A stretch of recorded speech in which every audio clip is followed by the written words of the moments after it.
বরানগর পৌরসভার অন্তর্গত ১ নম্বর ওয়ার্ডে দীপক দাসের গোডাউন থেকে চাল পাচার হচ্ছিল। সেই সময় চাল পাচার যিনি করছিলেন তাকে আটক করে পুলিশ। প্রায় ২৬ বস্তা চাল আটক করে বরানগর থানার পুলিশ।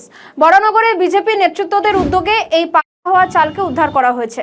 পাশাপাশি একটি গাড়ি করে চাল পাচার করা হচ্ছিল, এমনটাই কিন্তু পুলিশের তরফ থেকে বলা হয়েছে। মাল চুরি হতো এটা আমরা জানতাম, কিন্তু প্রশাসনকে বলেও আমরা কিছু করতে পারিনি, আর আমাদের সীমিত ক্ষমতা থাকাতে আমরা কোনো উদ্ধার করতে পারিনি।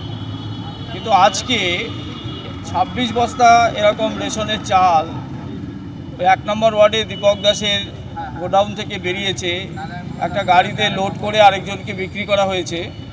তো সেই অবস্থায় আমাদের ছেলেরা খবর পায়, গিয়ে গাড়িসহ মালসহ গাড়িটাকে আটক করে নিয়ে এসে থানাতে রেখেছে।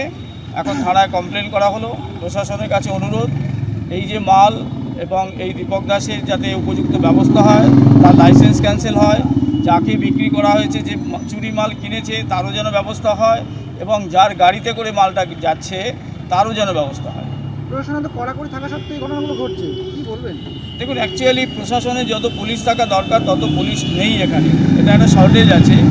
তো তারপরেও প্রশাসন, আমরা চাইবো যে প্রশাসন কাছে আমরা এসছি, এবার প্রশাসন তার